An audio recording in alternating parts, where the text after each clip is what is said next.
Imagina que uma nave extraterrestre está sobrevoando a atmosfera terrestre e por um ano ela estivesse coletando os sons que são emanados daqui para analisar se devem se aproximar ou não. Será que estes seres se aproximariam? Estima-se que cerca de 80 bilhões de animais terrestres e mais de 1 trilhão de animais marinhos sejam mortos globalmente todos os anos para o consumo.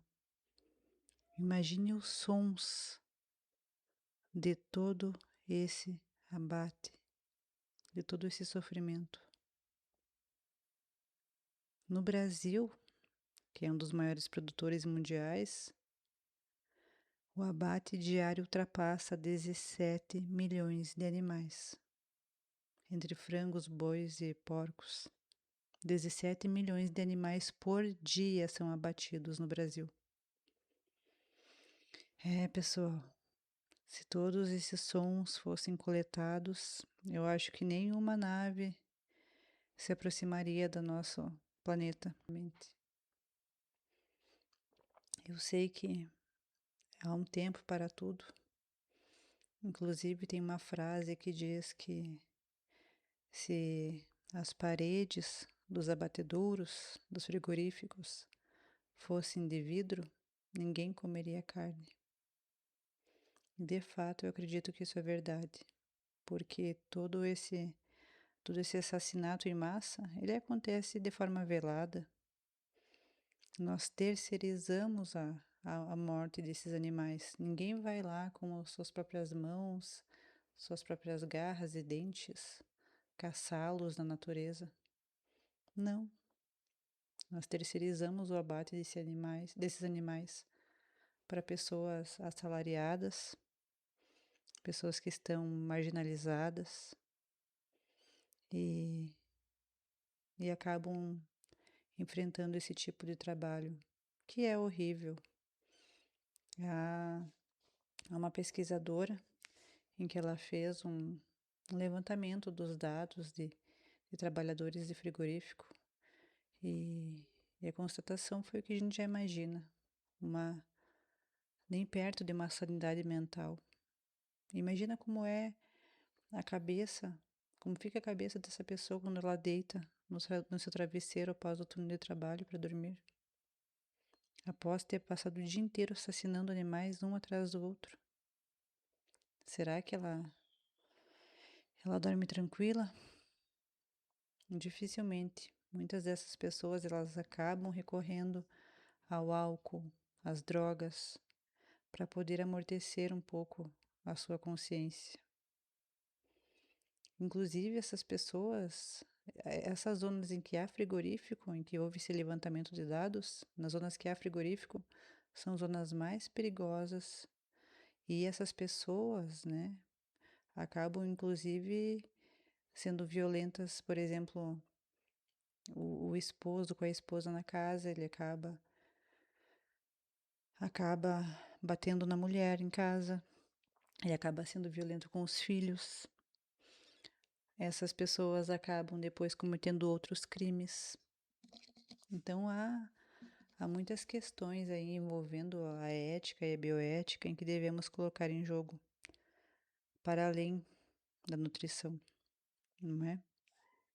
E é claro que em relação à nutrição isso não tem mais muito o que discutir, né?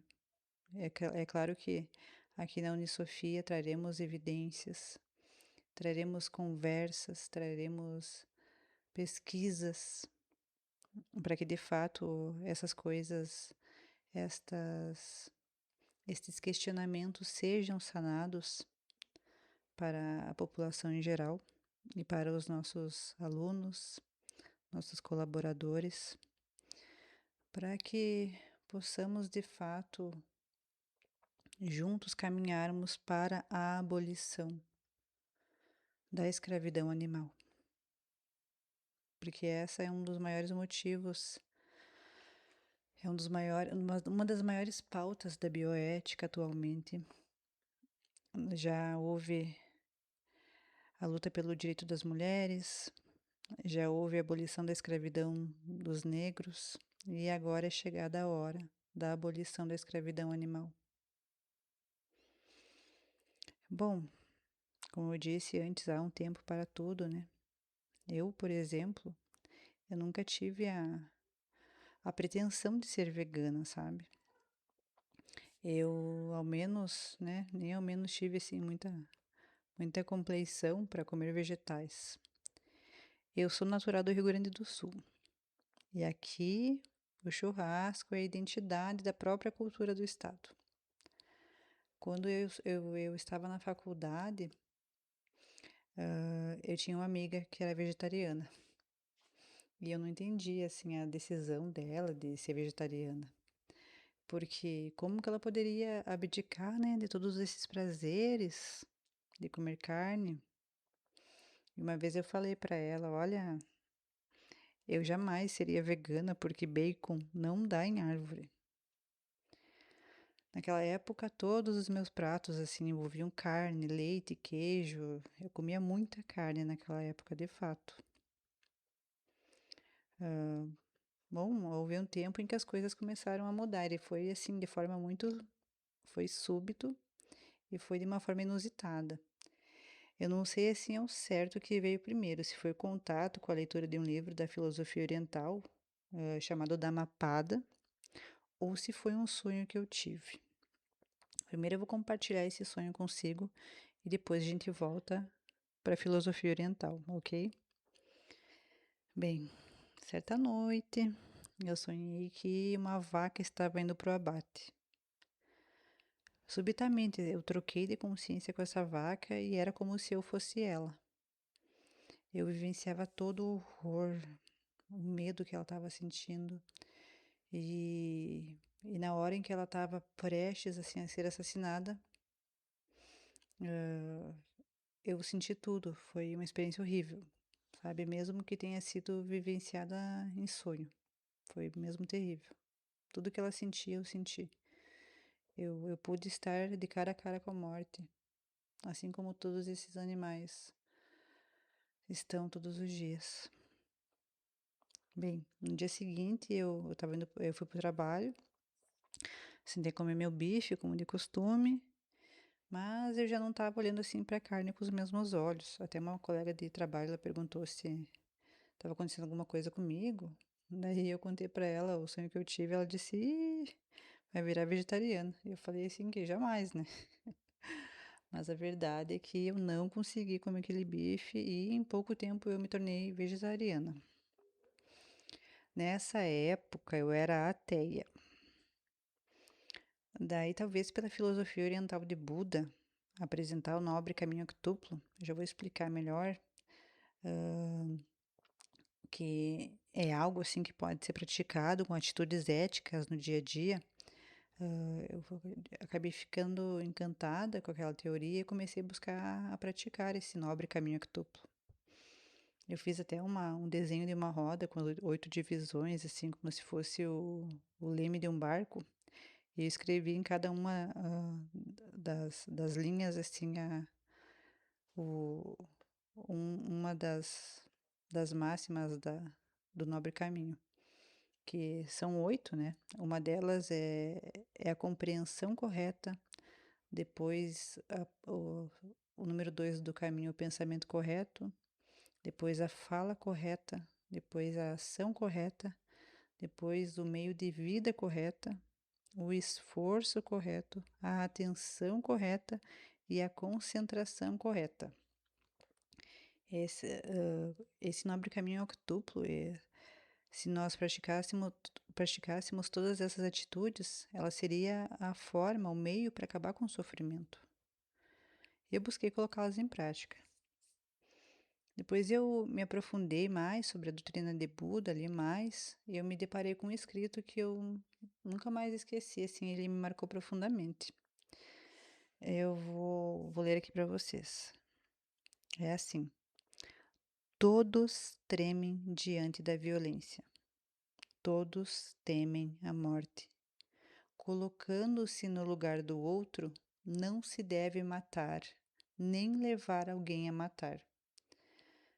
Isso está no Dhammapada, 10.129. Acho que é o verso 10, alguma coisa assim. No mesmo dia também eu li alguma coisa em algum lugar que dizia que não devemos matar nossos irmãos animais. A questão é que eu senti outro lado, não consegui mais fingir que não sabia, e foi aí os pontos da minha virada de consciência. Depois então, que eu decidi me tornar vegetariana, a minha vida mudou da água para o vinho. É como se passo a passo que eu fosse dando, o meu caminho fosse clarificando, como se a minha energia, minha vibração pessoal, ela fosse se elevando, sabe? Depois, cerca de 3 meses que me tornei vegetariana aqui no Brasil, eu fui morar para Portugal, né? Eu era recém-formada, professora, historiadora, e acabei por iniciar uma jornada nova na minha vida. E eu fui parar nas cozinhas dos restaurantes portugueses. Então, imigrante, assim, numa situação irregular, quando eu fui para lá, eu fui deparada, assim, com atividades trabalhistas típicas das cozinhas portuárias. Precisava limpar lula, descascar camarões. Aquilo era muito triste para mim. Então eu comecei a pesquisar mais, sabe? E juntamente assim com esse cotidiano dolorido que eu estava vivenciando, eu eu acabei tomando a decisão de me tornar vegana e empreender. Mas essa decisão por eu me tornar vegana é que eu comecei a fazer mais pesquisas e eu me perguntava assim, tá, mas por que ser vegana se a gente não mata a vaca para tirar o leite, nem a galinha para os ovos? E os peixes, eu pensei assim, eles não são mamíferos, talvez não sentissem assim tanta dor quando sentem uma vaca, um porco. Daí eu me questionei assim um pouco nesse sentido e eu comecei a fazer pesquisas, assistir documentários, como muitas pessoas assistem, né?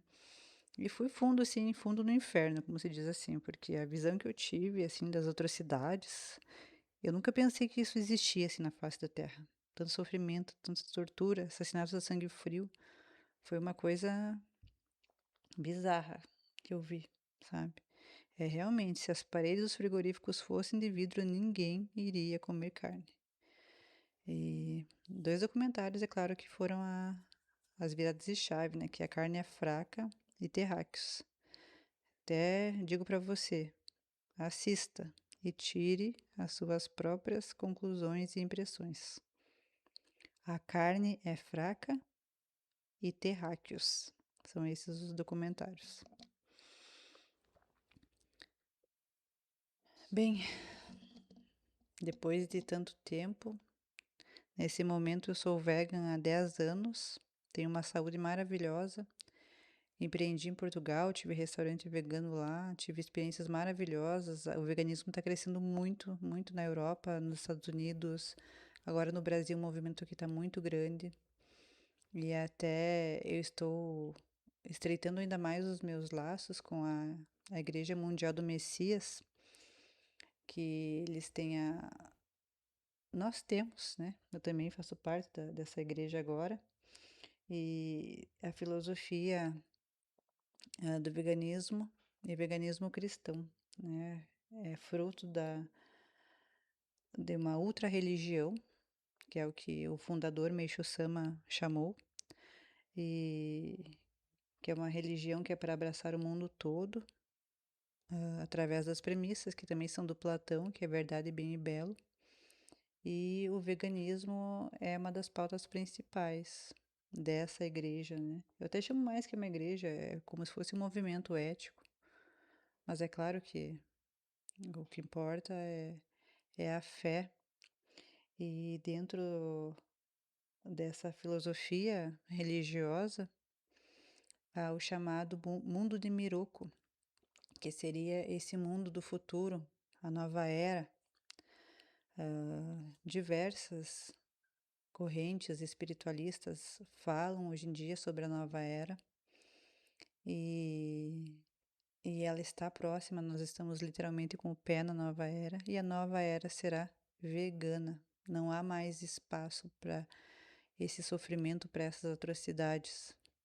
Agora chegou a hora da mudança, e para que o nosso mundo todo possa colher um bom karma, é necessário que todos façamos essa travessia e mudemos, né? Está na hora de mudar os nossos hábitos alimentares, mudar, incluir os animais na nossa perspectiva ética. É chegada a hora da abolição da escravidão animal. E eu espero do fundo do meu coração que você faça parte disso o mais rápido possível. Tire a carne do prato, tire as suas próprias conclusões. Você verá que a sua energia mudará, que você estará participando de um movimento que é ético, um movimento compassivo, um movimento em que vai te tornar um pouco mais próximo, ou mais próxima do ideal do ser humano, que é esse ser humano humanista, humanitário, fraterno, que inclui todas as espécies no seu coração. E espero você para nossa próxima conversa. E que o veganismo seja possível, o mais rápido possível. Paz a todos os seres.